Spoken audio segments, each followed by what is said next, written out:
Hey there, Business Titan. Welcome to the Out and Proud Business Podcast. This is the podcast for the out and proud entrepreneurs who want to navigate more easily the minefield called business building. I'm your host, Stefan de Vreese. I'm the founder and the CEO of Titanology. We help you build a thriving, self-sustainable business that keeps you growing even when you're not around. It would mean the world to me if you would share this with your friends, give it a like. The more that we can reach people in our community, the more that we can strengthen everybody's business in our community. Welcome everybody to another episode of the LGBTQ Plus Business Podcast. And today we have as our guest, Mike Findlay Agnew. He is the Managing Director of Rising Fox Coaching.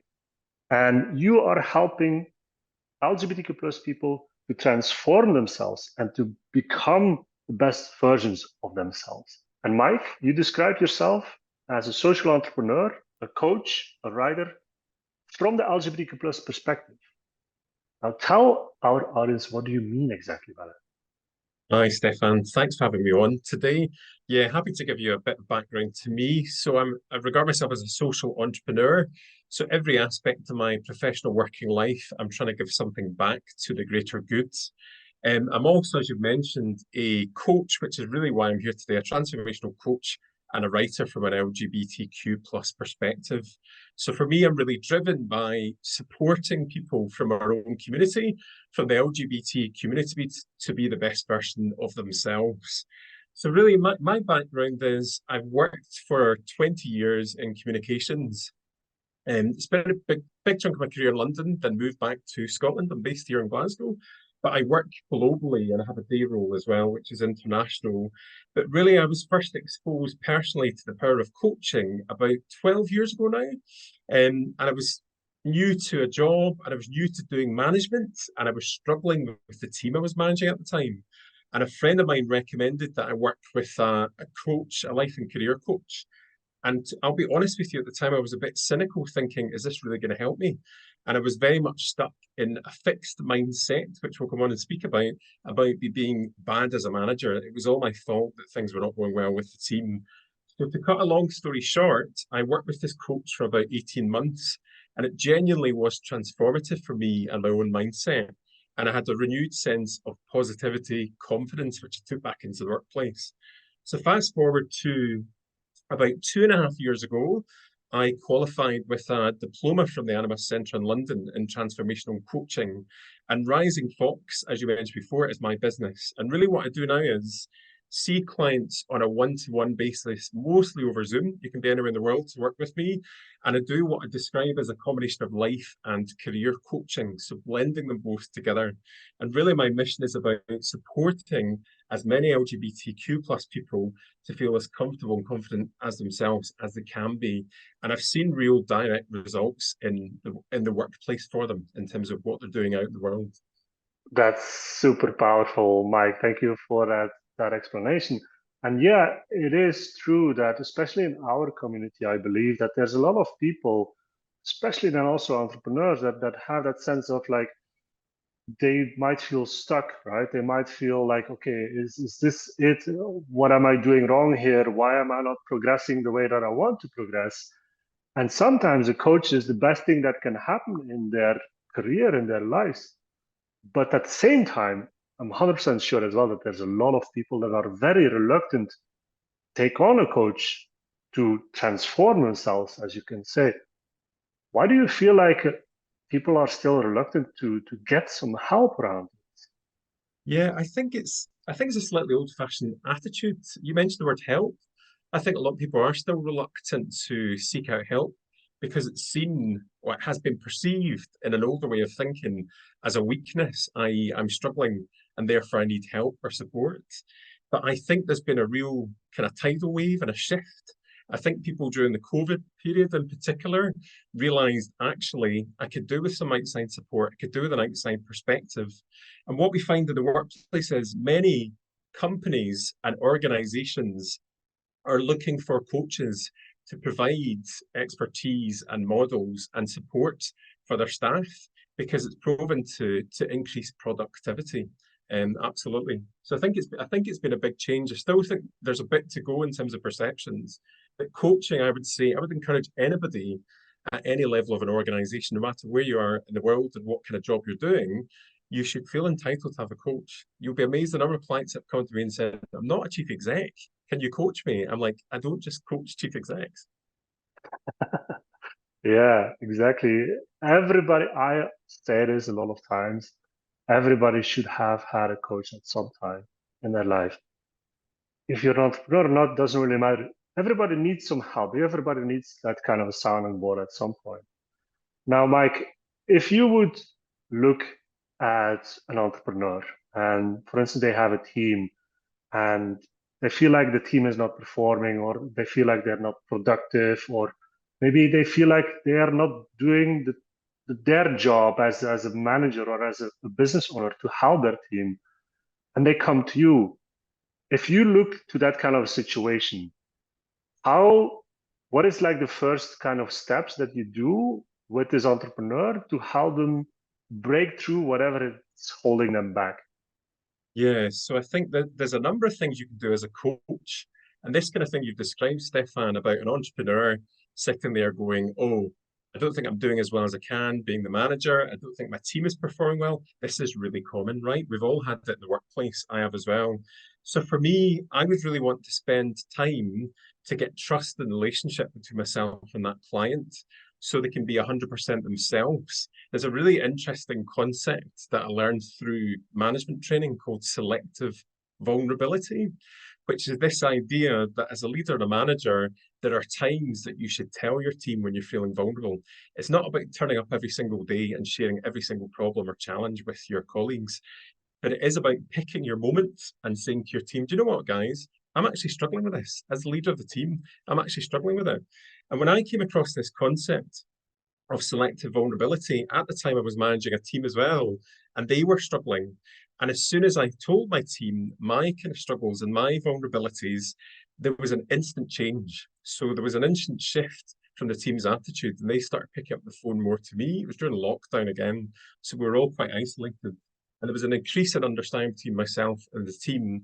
So what I'd want to do with a client is really understand at what moments are they being transparent with their team, because that allows different kind of conversations to open up and different kind of attitudes and behavior. The other question I always ask clients in coaching is, how can you do this differently?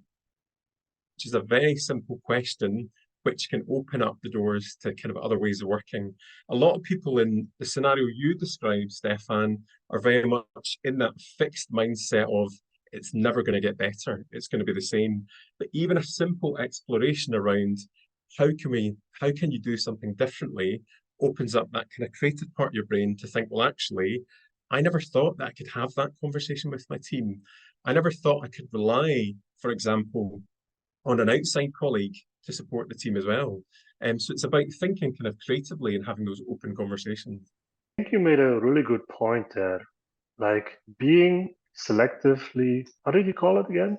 Selective vulnerability or being Selective selectively vulnerable. vulnerable. Yeah, and I'm very bad at pronouncing that, so I'm not going to try even. But I think that's a really cool concept. I never have thought about it like that, but it is the truth. Yeah, if you're opening up towards your team and they see that vulnerability is okay, and they will start sharing more from their side as well.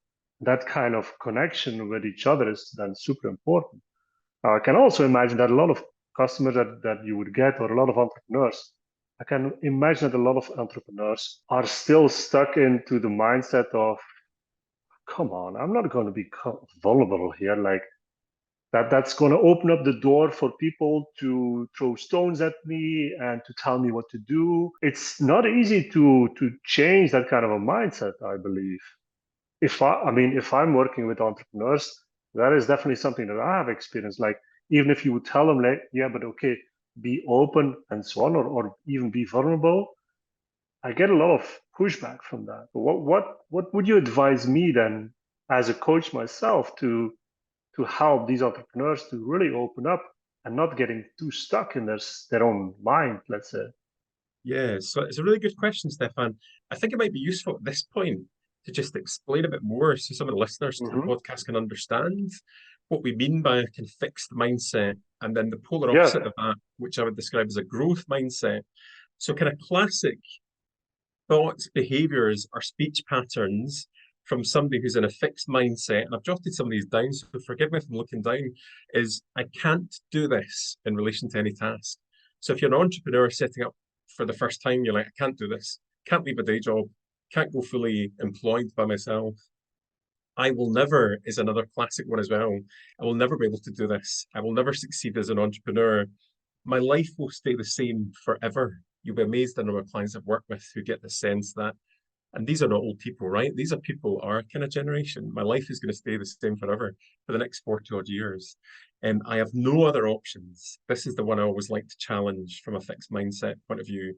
So those kind of four things I've said are classic examples of what a fixed mindset is like. And through coaching, what I like to do is open up people to the possibility that actually they can get into a growth mindset state. And by that, and again, I'll just read a series of statements so you can see the difference. Growth mindset, you'd be thinking, you'd be saying, I will learn to do this. So it's not about going from I can't do this to I'm going to be a world leading expert. I'm going to be a billionaire within 2 weeks, because that isn't realistic for everybody. Some people, right, but not everyone. But it's I will learn to do this, get you into that space of thinking I can grow, I can learn, I can develop. It will happen for me as well. Quite powerful, because it's acknowledging something in the future. It's not going to happen today, but you're strong in thinking it will happen in the future. I am in control is another one as well, because often people in a fixed mindset think they cannot control any aspect of the environment. I can make changes. I have more than one option available.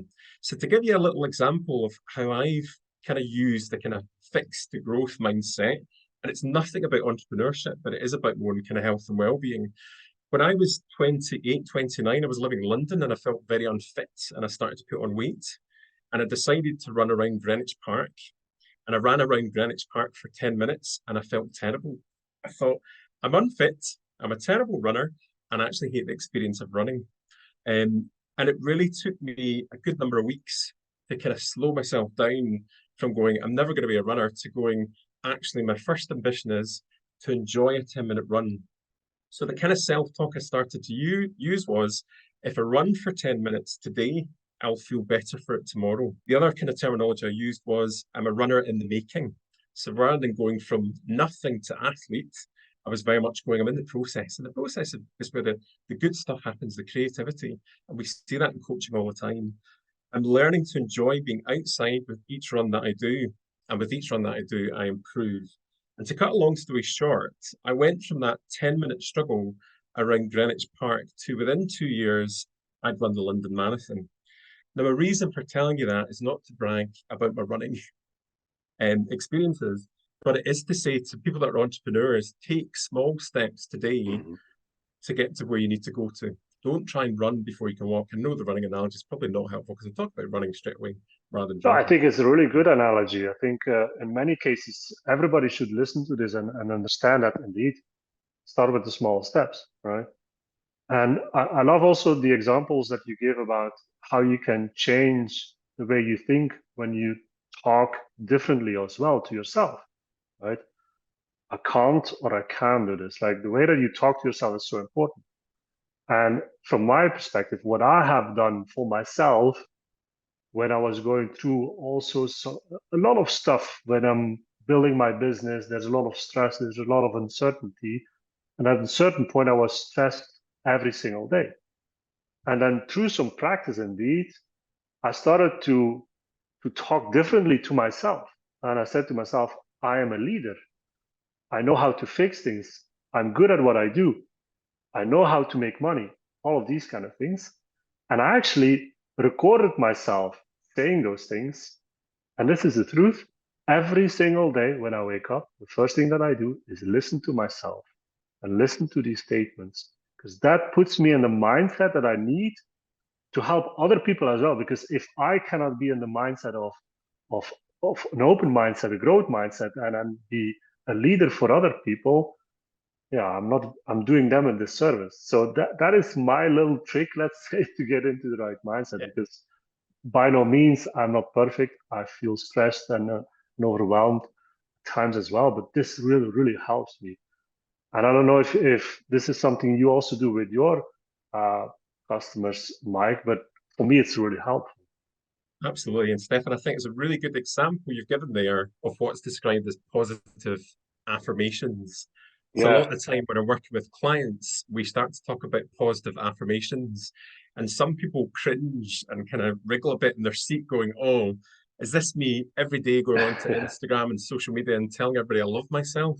Not necessarily, but it is about what you've described. It's about coming up with language that is positive to yourself, about yourself in a way that works for you. And you can do it in written form. You can do what you've described. You can record it. I always think it's really useful to have post-it notes. We used to have quite a lot of Yeah. post-it notes in the office. To remind yourself, particularly for those moments of doubt, we all have self-doubt when we're going through our working day going, oh, that Yeah. meeting didn't go particularly well, or this has happened I didn't expect. So to have that positive affirmation there genuinely works. And there's evidence around the science of it as well, in terms of how it affects your thought process and your brain patterns. So it does work. So wait a minute, Mike. You're telling me that this is not woo-woo stuff and so on. This is not out in the air. It's actually It's not truth and it's actual actually science. Yeah. science. Don't ask me to quote any of the neuroscience because I don't know it inside out. But there is neuroscience to back up Yeah. the exact thing you've described around positive affirmations. It does work.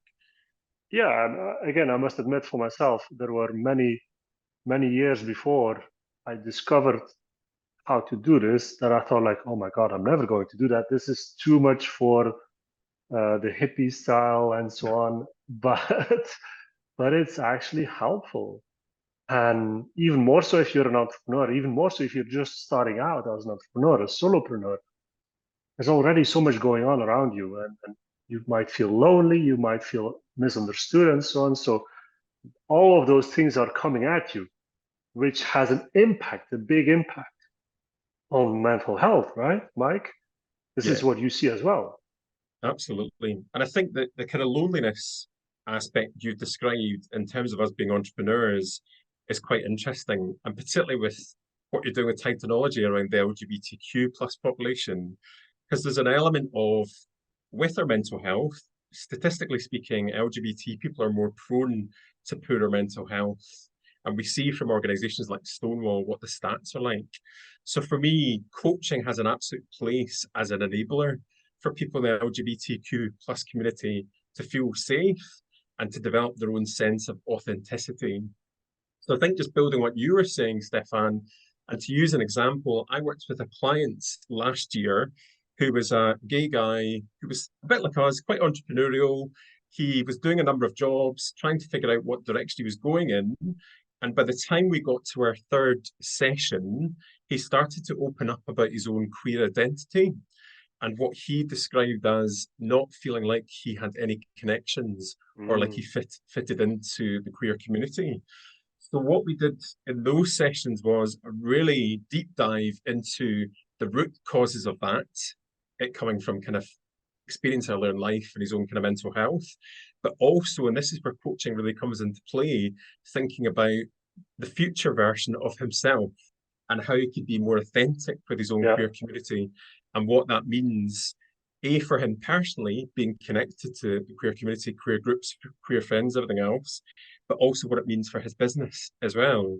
And it's been really wonderful to see this guy transform from being, I'm reluctant to talk about this, I'm a gay guy, I don't really connect with any other people in the LGBTQ plus community, to where he is now, which is attending Pride events, joining a gay running team. He set up a business which is a bit similar to mine as well, which is partly about serving LGBTQ plus clients and using that experience in a positive way.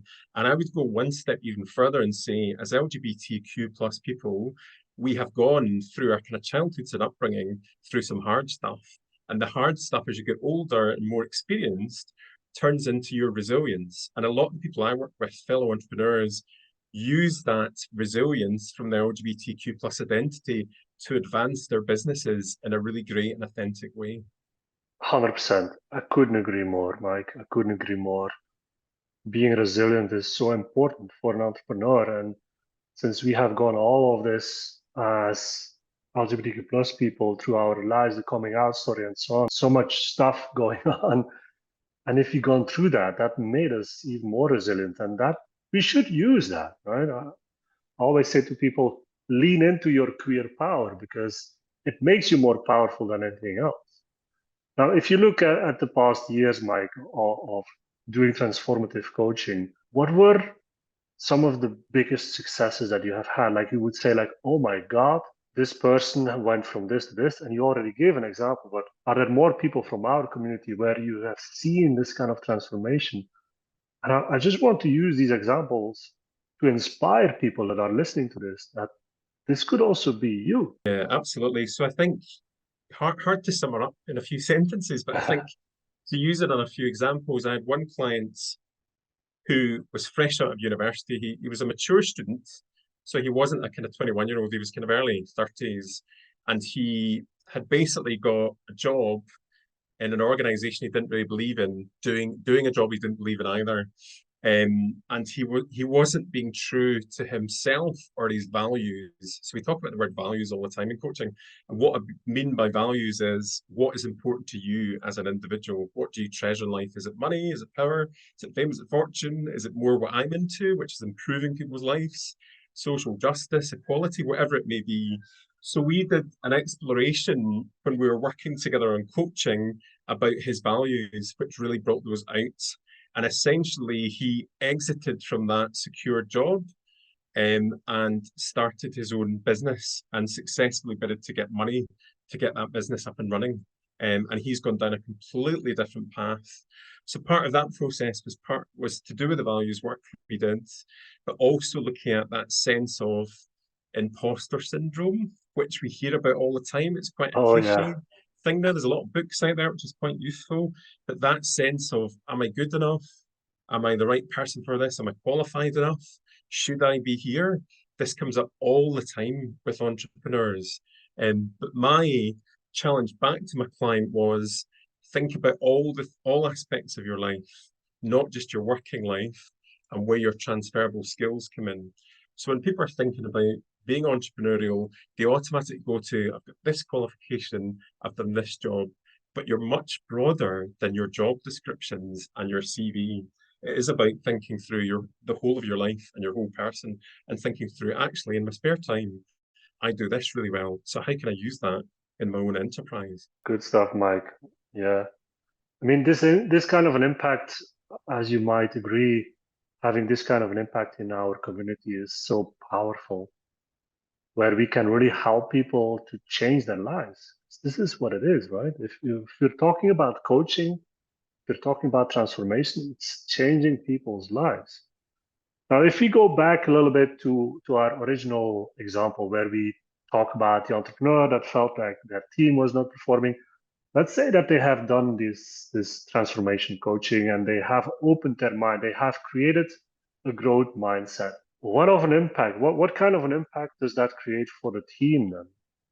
Is it easy? Do you feel like this is then easier for them to also get the team into a growth mindset, or is there even more work to be done? I would describe it as the ripple effect. So if you think of like a stone going into the water and the kind of ripple effects of that, I've worked with clients who are in leadership management positions who have transformed their own way of working, changed their own mindset through the work we've done together, and that has had an impact on the productivity of their own teams. That has meant that they are more focused as a leader and a manager. They're living more authentically in the workplace. So some of the things we've already explored around selective vulnerability, they've got the positive affirmations going as well. So they're able to talk to themselves in a way that's positive. And by virtue of that, it has a knock-on effect for the rest of the team over time. So quite a number of clients have reported back that actually their team has noticed a difference in their attitudes and behavior as a manager. And that whole saying, which is, follow my lead as a leader, demonstrate best practice through your own behaviors, that kind of thing. A lot of the teams that are reporting into them are saying, well, actually, we're going to follow your behavior because you're leading this team. So it does have a ripple effect. And this is why a lot of organizations are catching on to the power of coaching. So there's a number of companies I'm now working with who have made me what they call an associate coach. which basically means you're the preferred supplier of coaching to that business because they've seen the impact of one colleague in one department having been coached over, duration of a 3 month period. And then a manager somewhere else will say, actually, we want the same effect in our team. So this is why I think the economy is shifting more to think about coaching in the broadest sense. Which is a good thing for us, of course, but also in a general sense of doing business for entrepreneurs, for their organizations. If we all have a better mindset, right? If we all have our minds in the right place, then we can just create more impact. And if we extend that and we're looking at like LGBTQ plus mental health in its whole, and if we can change more people's lives by helping them get a better mindset, this will help also on that side of things. Like, how do you look at the current state of mental health within our community, Mike? How do I look at it? Yeah, how do you look at it? Like, what is your idea about it, and where are we going with it? Like, what does the future bring for LGBTQ plus people, and especially mental health? Yeah, absolutely. So let's start with the harder stuff first. So there's still a lot of evidence to say that LGBTQ plus people are more likely to have mental health challenges, which is not the same as saying that if you're LGBTQ plus, you're definitely going to have mental health challenges. But we know from places like Stonewall and other bits of evidence that that is the case. Also, I think what compounds the issue is social media and traditional media and what we see around some of the issues. If you think of the trans issues and debates around ideology and everything else, and I always come at it from the point of view of being a trans ally. I'm a cisgender man, I'm not a trans man, but I'm an ally and have friends in the trans world. However, I feel very aligned to their cause because I think there's a lot of misrepresentation. And I think the misrepresentation, certainly for trans people, as one example of the LGBT community, is detrimental to their mental health. So there are issues there. The other thing I've found is, having done a lot of reading and attended conferences in this area, I found that often when LGBTQ plus people access services, mental health or other support services, they're often treated like a pet project. So there was one young guy in Glasgow who I met who went to his university mental health provider, his counsellor, and she handed him a leaflet about being gay and suicidal, which is quite presumptuous. So I think, this is quite serious stuff I'm talking about, but essentially the mental health challenges are still there for LGBTQ plus people. Plus we've got the double challenge of once they reach out for services, if they're not treated properly. However, with all of that in mind, things have got the potential to improve and things arguably are improving. And where I think coaching and the kind of thing we're talking about in this conversation, Stefan, helps is coaching to me is not about being a replacement for therapy. So if you have a deeply rooted trauma or something going on in your life, you should seek a therapist. There's no doubt about it. And I have a number of clients that see therapists and me at the same time. But coaching within the LGBT community has an absolute role to help people structure their lives better, realize their aspirations, and help them live authentically. And you do that through a really safe coaching space. So there's a little phrase around seeing your own face in the coaching room. So if you're an LGBTQ entrepreneur, as you and I are, I would much rather go and see a coach or a mentor that is part of the LGBTQ plus community, because I know I'm not going to be misgendered, partner's not going to be misgendered, there's going to be safety, we're not going to sit and analyze our genders and sexualities in every single session. But if something comes up, I know I feel safe with you as my coach, as my mentor, because you've been there, you've done some of it as well. That resonates with me so much, since that's also one of the biggest reasons that I started technology, where, I want to talk about business development and business building and so on, but at the same time, I also want to create a space where you can talk to somebody that's also from the community. And you don't need to hide, you don't need to think it's awkward to talk about your relationship. And that's super important for me as well. So this resonates with me a lot. And it's great to see that these places are there. And I hope with this podcast and with this session and with talking to you, Mike, that we at least bring the word out there that it's okay to have a coach, it's okay to have a therapist, even at the same time, because the more that we can help with improving our mental health, the better it is for everybody around us as well, right? Not just for ourselves, but people around us, family, friends, co-workers, our business partners, whoever. So, yeah. Yeah, absolutely. And you haven't used this phrase, but I would also say it's about role modeling as well for the LGBTQ plus community. And I relate that to my own experience being brought up in the 80s and 90s in Scotland, where there were no role models at all for my generation. And there's a really funny, if you'll indulge me a second, there's a really funny story I tell, Yeah. which is in the mid-90s when I was 15 and I was desperate to have another gay guy to connect with, but there was nobody I could relate to. I took a train from Scotland to Manchester to find a character called Baz from Hollyoaks, who was the only gay character I could identify with. And I went around some bars age 15 in Manchester, shouldn't have done it, it was illegal, and did not find him. And it's a funny story I often bring up, but it has got a tint of tragedy about it as well. And the reason I bring it up here is it is about, we're now at a stage with the LGBTQ plus community where you can get mentors, you can get coaches that are role models you can speak to. There's kind of peer-to-peer stuff you can do as well. And I would encourage anybody listening to reach out and to do that kind of peer-to-peer stuff because it's really powerful. Absolutely. Well, Mike, this was a powerful conversation. Now, where can people find you? You can find me online at www.risingfox.org. You can also email me at mike@risingfox.org. I'm also on LinkedIn and Instagram as well. Perfect. Well, I want to thank you again for being here, Mike. So, Mike, I always ask this last question in our podcast. What does success mean to you? Okay, so you ask me what success means to me.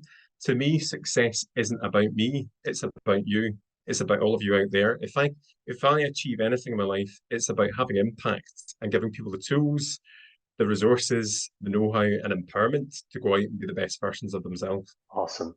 Awesome. Thank you very much, Mike, for being here. Pleasure. Thanks, everybody, Thank you. for listening. And we will see each other another time. Bye-bye. And don't forget, everybody, we have a session coming up with Mike about, what should we say, transformative power of coaching, right? Sounds good. We have a session coming up in technology with Mike about the transformative power of coaching. So I invite everybody that has seen or listened to this podcast to join us in this free session in one of the next weeks. Just go to our website where we will be announcing all the information, where you will be able to see the true power that Mike has been talking about. So we will see each other very soon again.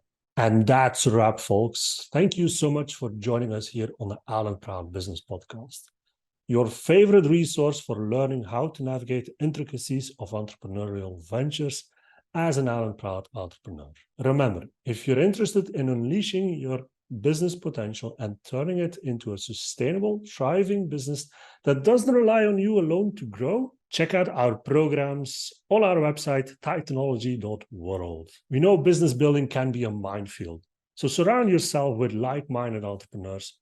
Give a listen to our earlier episodes and learn from our experiences and sometimes our failures too. If you got a moment, share this podcast with others who might benefit from our discussions. We're all about building and being part of the community that grows and learns together. Keep in mind, courage is the key to success.